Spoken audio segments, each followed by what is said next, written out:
Heber, se Deus quiser, você vai estar conosco na Conferência Fiel Jovens 2015 com o tema A Igreja pela Qual Cristo Morreu.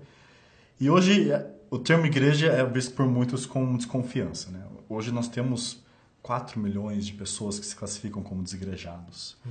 Como o surgimento de um o evangélico nominal.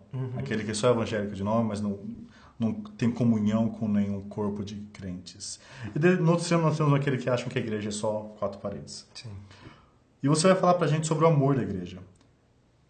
E qual que é, então, a importância da comunhão dos santos, da igreja? Nós podemos ser cristãos sozinhos ou nós precisamos viver numa comunhão com outros santos? Ok.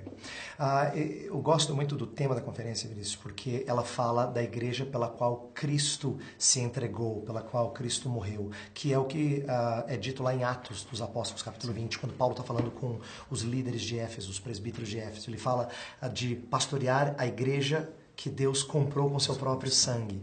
Então, isso já evidencia para nós que Deus paga muito caro por algo que eu não posso desprezar. Desprezar o que Cristo ama é dizer que ele ama muito mal. Entendeu? E eu gosto da ilustração que o pastor Kevin DeYoung usa no livro Porque Amamos a Igreja. Ele fala assim, você consideraria um amigo seu, se ele dissesse, gosto muito de você, mas eu não suporto sua esposa? Porque se a sua esposa é preciosa a você e a igreja é considerada a noiva de Cristo, dizer eu amo a Cristo, mas a igreja eu não aguento, eu tenho pouca paciência, é ofender a Cristo. É dizer que Cristo é um tolo de permanecer ao lado dessa noiva. Essas pessoas que são desigrejadas, elas não percebem que elas estão zombando do Salvador que elas dizem ser o Salvador delas.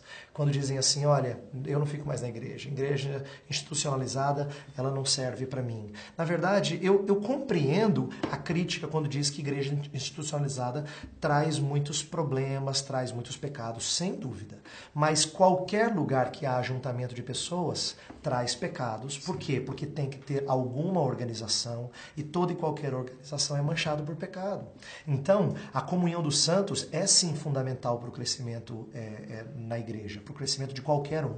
É possível ser um cristão sozinho? Possível é, mas não é saudável, e a grande possibilidade desse que se julga cristão depois se desiludir com esse cristianismo. Por quê? Nós precisamos de pessoas. Até aqueles que são desigrejados, a minha impressão é que eles procuram com quem conviver. Eles criam uma maneira alternativa de igreja. Sabe por quê, Vinícius? Não dá para fugir dos parâmetros de Deus. É igual família. Olha para a sociedade e vê famílias sendo invertidas, pessoas criando novos padrões, mas eles não conseguem fugir da ideia de família. Por quê? É uma palavra que é tão querida para nós que até quem é ímpio fala assim, nossa, vocês são como família para mim. Sim. Entendeu? Não dá para fugir disso. E mesma coisa com os desigrejados. Quem é crente de verdade sempre vai precisar estar com pessoas, seja num modelo mais institucionalizado, menos institucionalizado, ele vai precisar de pessoas. Agora, o que tem no Brasil que eu acho que isso tem que ser considerado? No Brasil tem muita gente que se acha evangélico, mas não tem nada de evangélico. Inclusive a palavra que é muito usada naqueles que vêm de igreja pentecostal é desviado. Você pergunta por aí, você fala, e aí, você é evangélico? Não, sou desviado. Desviado é a nova grande denominação do Brasil, né? Porque ela é composta de gente que entende que já passou, então ele tem um rótulo de que eu já passei por lá, eu recebi o rótulo, mas só que eu não tô lá, então eu sou um desviado. E ele não fala com tristeza. Eu nunca vi um desviado falar assim, puxa vida, eu tô tão triste por estar desviado, eu preciso voltar. Raramente esse tipo de linguagem aparece nas pessoas, porque elas entendem que elas se desapontaram, então tudo bem, eu sou desviado, meio que passivamente aceitando isso. Nós podemos pensar até em Hebreus, onde ele aconselha a gente não deixar de se encorajar mutuamente por causa do perigo do pecado. Sim. E eu penso que muitas pessoas que se afastam da igreja, o que normalmente acontece seria essa pessoa esfriando. Claro. E isso é um preceito bíblico que as pessoas não entendem. Né? As pessoas querem uma super fé sozinha, sabe? Isso. E sabe que as duas coisas andam juntas? Eu acho que ambas as coisas podem acontecer, Vinícius. Por exemplo, é possível a pessoa se afastar da igreja por causa de pecado.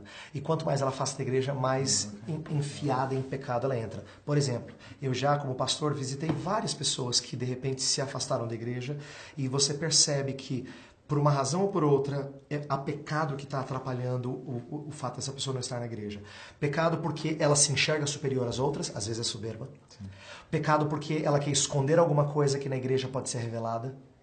Às vezes algum tipo de relacionamento ilícito, alguma coisa que não está bem, ou a pregação está confrontando, ou pecado no sentido de ter ideais, sonhos que não são satisfeitos lá na igreja. Então ela desiste de persistir esse caminho. Por quê? Porque o que ela queria, ela não alcançou. Então sempre tem pecado. E quanto mais longe a gente fica da pregação do evangelho, mais enfiado em pecado a gente vai se meter. Perfeito, obrigado, Edward. Ame a igreja pela qual Cristo derramou o seu sangue.